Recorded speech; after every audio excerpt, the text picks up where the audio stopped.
this is Catherine Getzky here today with our first ever episode of the Hope Matrix. Catherine, why does hope matter so much in the grand scheme of life? Wow, that is a big question. So, hope actually has an impact on all kinds of life outcomes. But I first of all want to tell you, hope is not a wish. So, when you think about hope, it's not I hope to win the lottery. Hope is actually something pretty solid, something that's been researched. There are measures that we have for hope, and your level of hope actually impacts things like how well you'll do in school, your athletic performance, believe it or not. It impacts how long you will live, how engaged you are at work, how productive you are at work, your likelihood of leaving your job.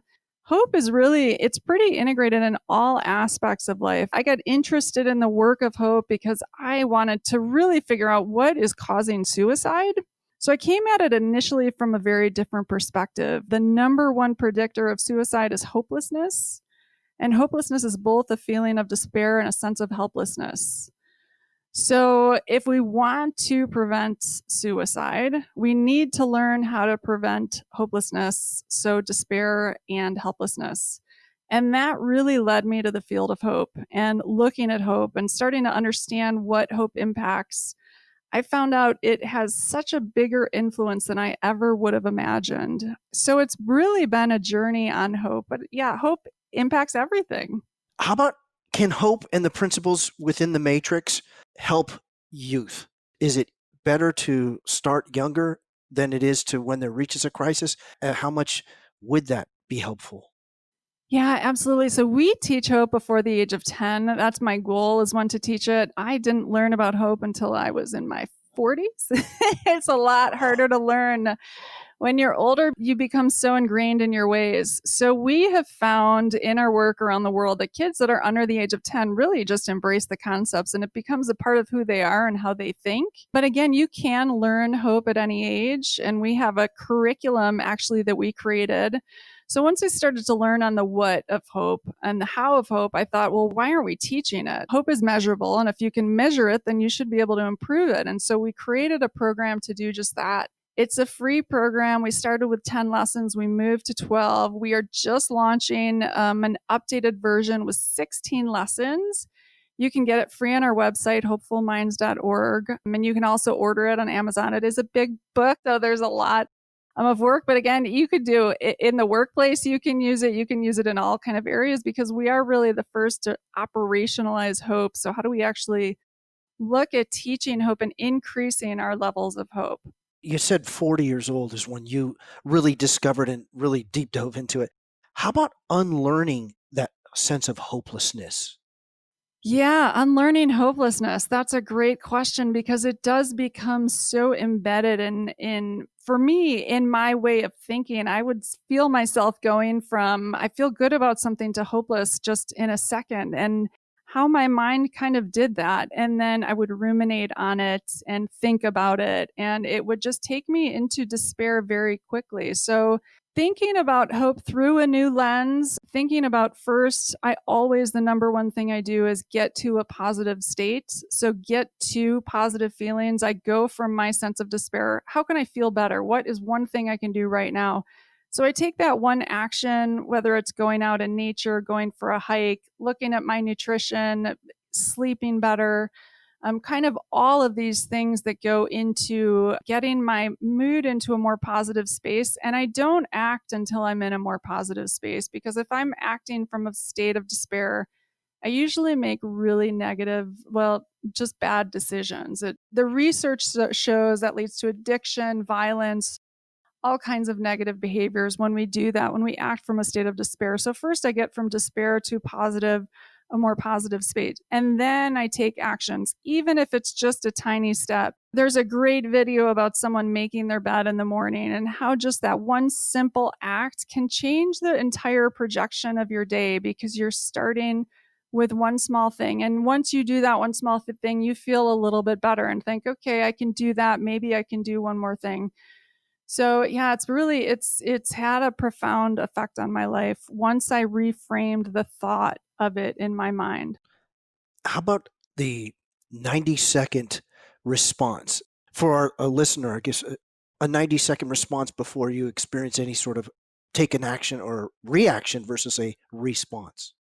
Yeah, one of the most interesting things I've seen on research is this 90-second rule, that our body has a 90-second physiological response when we are triggered by something. And so if someone annoys you or frustrates you or does something that you feel sad about, our body goes through an actual kind of chemical process that we don't necessarily have control over. But what we do have control over is not acting. So not doing anything. So just learning that very simple technique for 90 seconds. Now, 90 seconds is a long time. I mean, if you've ever really sat through 90 seconds and you think, gosh, this is what's continuing to go through my body, but not acting in that first 90 seconds, if at all possible, I think is such a powerful and can have a really profound impact. Again, like addictions, if you are at all have an addictive personality, if you can learn to breathe through those periods of distress and not pick up or not do something, I've been sober 16 years, so addiction has been a big part of my life in many different facets. Learning to take that initial 90 seconds can just change the future of if I pick up. So it's been a really powerful technique for me, and to understand that there's a biological process. It's not just a decision. I mean, I have to just make the decision not to act, and that decision alone can have a really powerful impact on your life, on anyone's life, and it has on mine. The emotional maturity, is there a way? I would think that 90-second, when you're able to make that habitual and that it's a habit, that whatever emotion, specifically a negative emotion, whether it's sadness, particularly anger, that once you're able to get to that 90 seconds, that will become a habit. Is that true or not?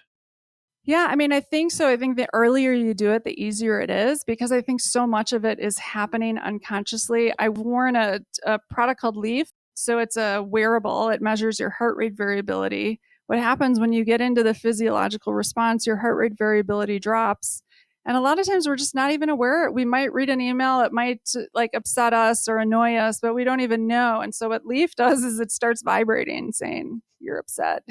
So, but it doesn't tell anyone, right? So but nobody else knows, which is a nice thing. But you understand then there is a physiological process going on in my body that I need to be aware of. So I don't think it's always conscious. We know it's not always conscious. And so becoming conscious is one of the first steps to really helping and fixing it and becoming aware of it. Can you develop a hope muscle? I mean, that might be a bit of a reach, but is there such thing, or can you develop a muscle and strength for hope? Yeah, I mean, that's how we teach it to kids. It's like working on your hope muscle. I mean, it's exactly that. You can become stronger in hope. You can test better in hope. I mean, we want kids to aspire to be the most hopeful they can possibly be. And this isn't like we want them to feel all their emotions. And that is a part of hope. It's not just feeling good about everything. That's not what hope is. It's understanding how we feel, embracing our emotions, not acting out when we're in a negative place, getting back to a positive place, and only then taking inspired action. So yeah, and you can work on that and you can practice it. And I practice all the time, every day. I mean, it's become an integral part of my life. How about faith, and how much do you feel faith has a part in all of this? Yeah, that's a great question. So, and I have kind of a unique response. So I believe, for me, faith is super important. There's a lot of research around faith and how important faith is to hope. To me, it's the characteristics of not feeling like we're completely responsible for everything in the world, but that we're connected to something bigger than ourselves, that we hold things sacred, that we see things with awe and wonder. I think that is such an important component of hope. I know a lot of people, and this was a challenge when we were creating our curriculum, because a lot of research does say that the more you have faith, the more hopeful you are. And many people have been abused by religions, and it's been used to oppress and incite fear. And that is not the kind of faith we kind of promote. So I think it's really just important to know the research behind it, and also know that if you don't affiliate with religion specifically, or faith, or opposed to any kind of faith, it doesn't mean you can't have hope. So I think it's really, to me, what's important is that you feel connected to something greater than yourself, that you yeah, really can experience wonder and awe and kind of the magicalness of the world, and try to look at it more through the lens of that. Yeah. And how about the noble purpose of hope for you? If you can bring out within you what the noble purpose of hope in everything and all your actions that you take to having people experience much more of it. Yeah, well, I think, I mean, for me, it was such a challenge growing up seeing my dad struggle so much. I lost my dad to suicide when I was 19, and not understanding what was happening with him when he would get angry, and he had physiological responses, and we didn't know any of this. And the fact that we didn't know this and we now do know this and we have this information and these insights available, I feel so passionate about getting it out to the world, teaching people how to do this for themselves, having them be able to take more kind of responsibility or accountability on how they feel, knowing that they have more power. Yeah, just learning all we can. I saw my dad hopeless about, several things in his life when he ended it. And it was tragic and devastating. And now looking back at it, I can very clearly see how hopelessness, how I could have supported him so much more by teaching him the skills around it and just educating him. And because he would have gotten that, and if we had known the physiology of it back in when I lost him, he would have probably respected it a lot more as well. It's depression, anxiety, suicide. It's not something that's just we think up. It's not just behavioral. There's a behavioral and a biological component, and they play off each other. Our behaviors impact our biology, and our biology impacts our behaviors. And so getting really clear and kind of understanding that more deeply and more thoroughly, and then teaching in a way that kind of empowers people. If you don't feel hopeless and if you can't get out of despair, get to therapy, get to support. If you need to take medications, and that is what a psychiatrist recommends, work with your doctor to do that. I'm not, Hope isn't proposing that this fixes all of mental health, but we do have a lot more power than we realize. And so that, I'm super passionate about getting these tools into the hands of those that need it. And it really, again, affects all life outcomes. So it's not just mental health, it's how well you're going to do in school, how successful you're going to be in your business. I mean, we know entrepreneurs have a really hard time. We run a failure after failure. We are challenged again and again and again. And it's our ability to stay hopeful despite everything else that, we have up against us that's going to dictate how well we do. So it's a really powerful tool. Outstanding. Hi there, this is Catherine Getsky with the Hope Matrix. I am super excited to have you all here today and really thrilled about launching this first podcast. Super excited. My first guest. I have not sat down with him in a while, but I've read so much of his research, so it's great to have him today. His name is Matthew Gallagher, and he is with the University of Texas, and he truly is a hope expert. He has been doing research in the field of hope and positive psychology for quite some time, so I'm really excited to talk to him today, learn more about his work, the research he's been doing, how you actually measure hope, because yes, hope is measurable, and as we're showing, it's teachable. So really excited to have him here today. So Matt, in talking about the Children's Hope Scale, we've used that pretty exclusively in Hopeful Minds and the work we're doing around the world and the research with kids. I know you're intimately involved with that scale. Can you talk a little bit more about what it's measuring with kids? Yeah, the Children's Hope Scale, just like the Adult Hope Scale, has multiple items to tap into the two components of hope, which is the pathways and the agency. And so pathways is trying to have a sense of to what extent can individuals, or children in this case, think of ways to achieve their goals. And so we always face obstacles as we're trying to pursue different goals in our lives. And you think of different kinds of strategies to achieve those goals. That's the pathways component. And an agency is the more motivational component. Can you have the energy? Can you have the drive to pursue those pathways to achieve those goals? Even in the face of obstacles, if things are going well, going poorly, can you still maintain that energy? And so we have multiple items we can tap into both of those components to have a good sense of what a child's overall level of hope is.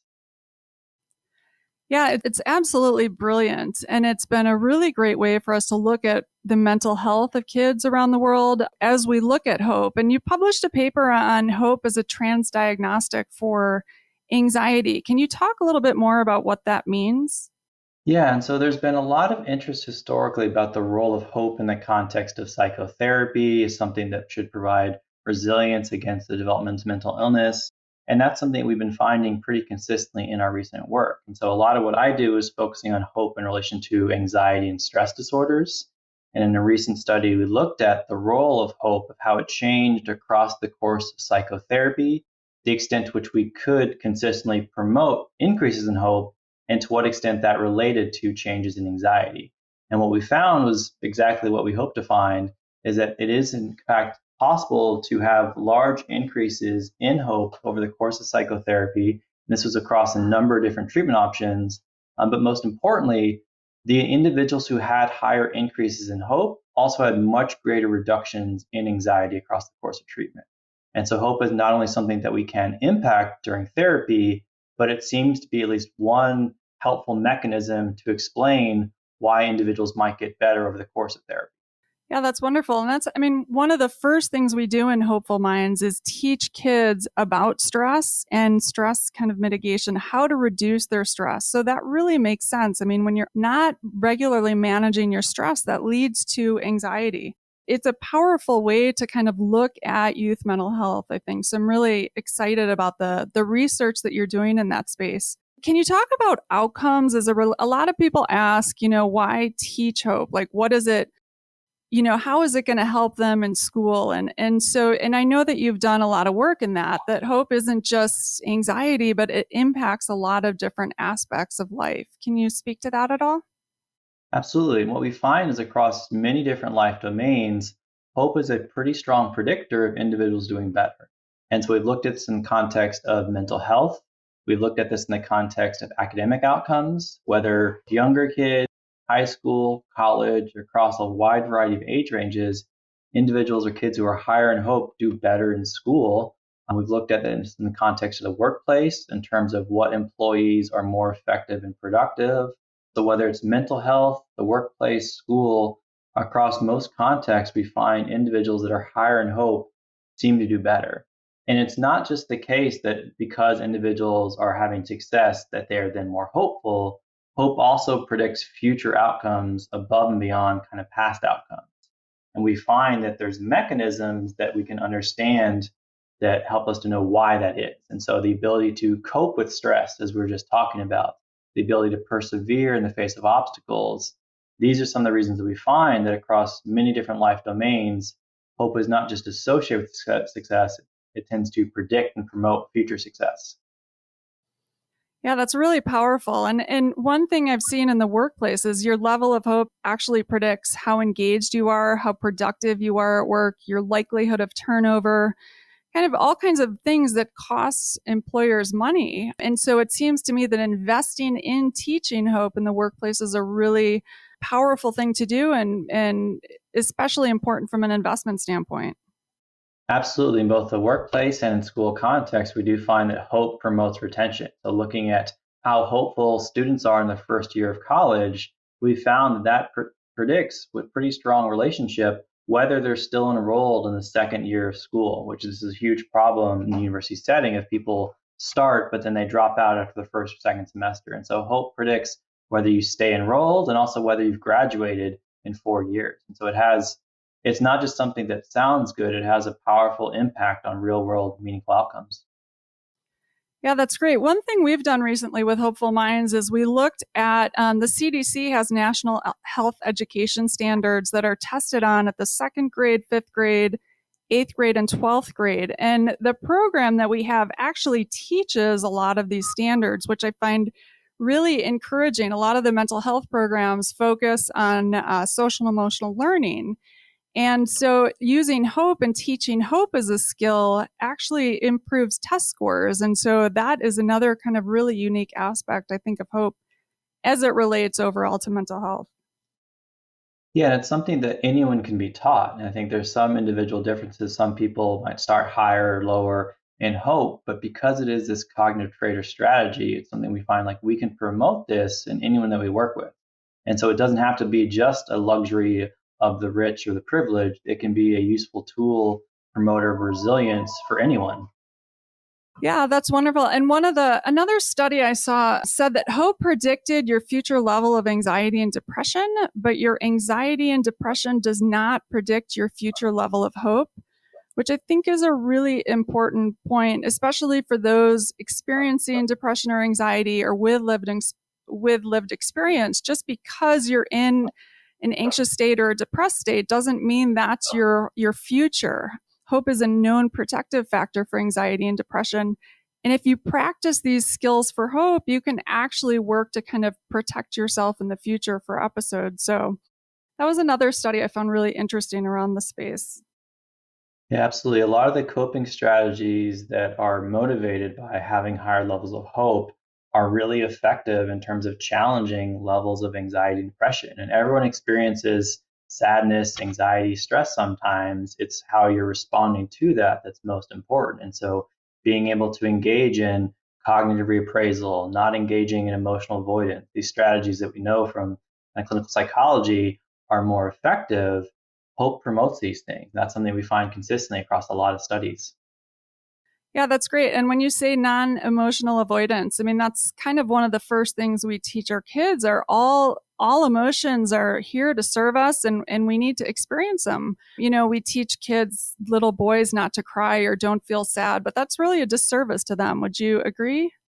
Absolutely. And that having more adaptive emotion regulation skills, whether it's simply understanding what the different emotions are that you are experiencing, how to communicate them, how to accept them, they might be uncomfortable or unpleasant at times, but they serve a useful purpose. And so we need to know how to engage effectively with our emotions. And that's a massive factor in terms of well being.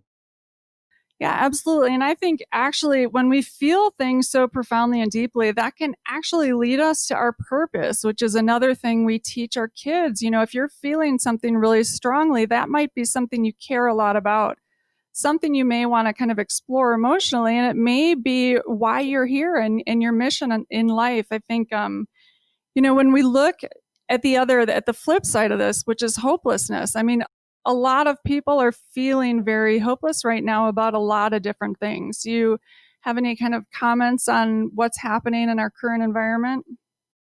Yeah, there's a lot of pretty intense and chronic stressors that people are dealing with everything associated with the pandemic, with all the political strife and all the discrimination and issues along those lines.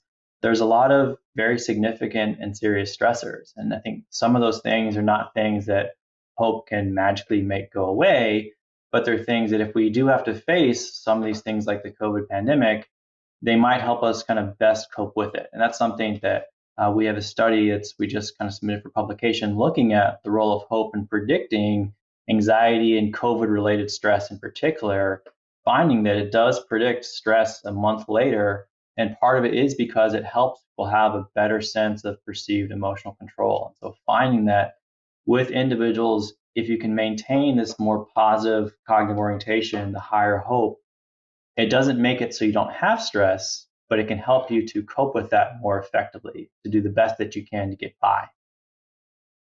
Yeah, absolutely. I know personally, I mean, I'm feeling my emotions a lot more intensely right now. And in the past, I used to turn to addictions to kind of run from them because I didn't like feeling those negative emotions. And I think that's getting triggered. There's so much change. There's so many things happening. I think, you know, which is why we're seeing addictions increasing and those kinds of things. Mm-hmm. And yet, I think it's right now that we have to kind of double down on our work is on hope. We need to feel all of those emotions, not run from them, listen to what they're telling us. And only then, when we're in a better spot, take action. Yeah, substance use is something that is unfortunately increasing kind of the past 6 months or so with the pandemic, that just the chronic stressors that people are facing, it's a way to try and suppress and avoid those emotional experiences. And it is short-term reinforcing because kind of in the immediate it seems like it works, but it does kind of get you stuck long-term in that trap. And so trying to use more adaptive coping skills is definitely something that's not easy, but it's definitely in the long run the most effective. Yeah, absolutely. And when we talk about the racial discrimination, hopelessness is a known consequence of racial discrimination. And it makes sense. I mean, hopelessness is a feeling of despair and it's a sense of helplessness. So when you're discriminated against and oppressed, you feel horrible and you don't feel that you can do anything about it. And we also know hopelessness leads to things like violence, addiction, all of these kind of negative, I would say, coping mechanisms. And so, again, it's really important that we take care of ourselves during this time. We know hopelessness is the feeling we have, but then we work on the skills to get ourselves out of that hopeless place into a more powerful place. Control the controllables. We teach our kids what can we control in this and what can't we control. And another really key thing we're teaching our kids is the 90-second rule, and that we have a 90-second physiological response when we're triggered by something emotionally. And if we act out when we're in that emotional state, it usually doesn't lead to anything really positive. So to teach them how to just kind of hold on.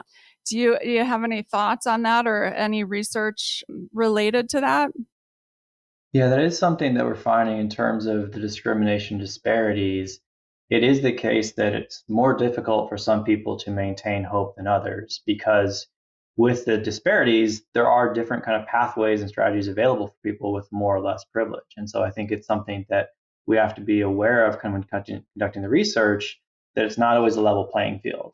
What we do tend to find is that even given that, hope is still helpful for people of wide variety of backgrounds, and so it can be a source of resilience.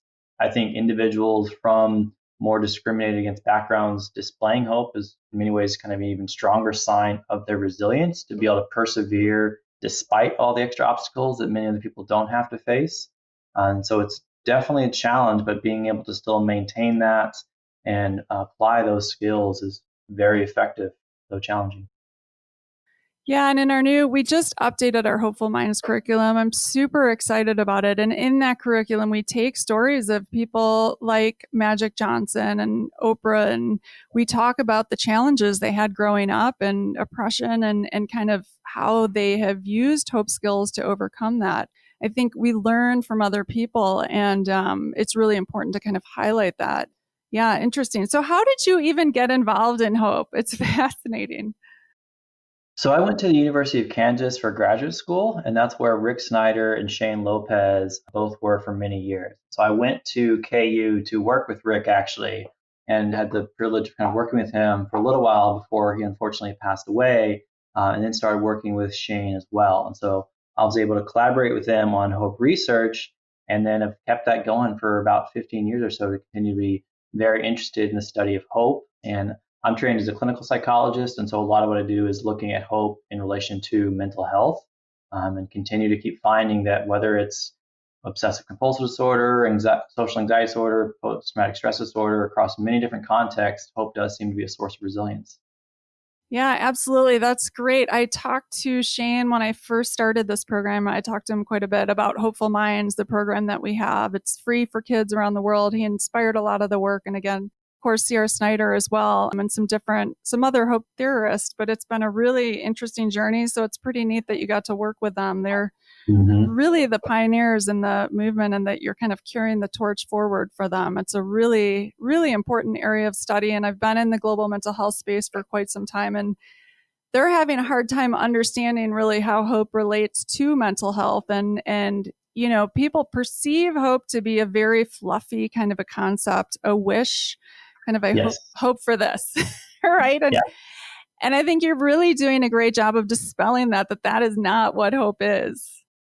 Yeah, that's the biggest misconception, that hope is kind of a passive emotional experience that you just say like, well, I hope for the best. And that means you just sit back and kind of wait for good things to happen. And that's not what we find at all when we're actually studying hope, is it's very much an active kind of trait that reflects and promotes perseverance. And so you're thinking about how can you pursue your goals. When you face obstacles, you don't just give up. You think about, okay, what are alternative strategies? How can I keep moving forward? And so it's a very proactive and effective tool for kind of promoting different outcomes. Yeah, I love that. And that's how I came up with the Hope Matrix and kind of I'm not sure if I've shown you the artwork yet, but it's despair is on one side and then positive feelings on the other. So we really talk to kids about how to get from despair to positive feelings. And then on the other end of that is helplessness, which is the second aspect of hopelessness.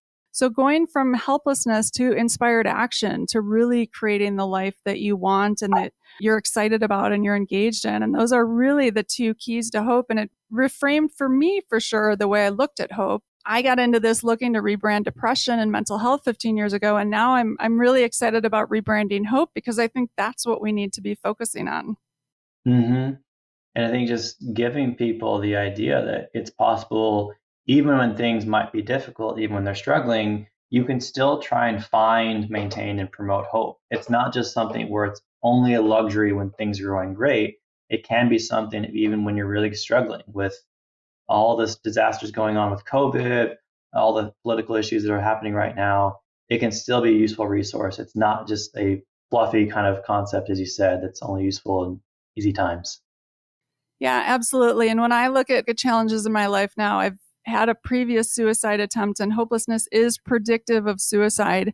I always think about, what do I feel hopeless about? And then I chunk it down into the specific, okay, how can I take a small action? How can I first feel the emotion related to that? And then how can I get to inspired action? And it's really helped me. And I think your work has informed so much of that.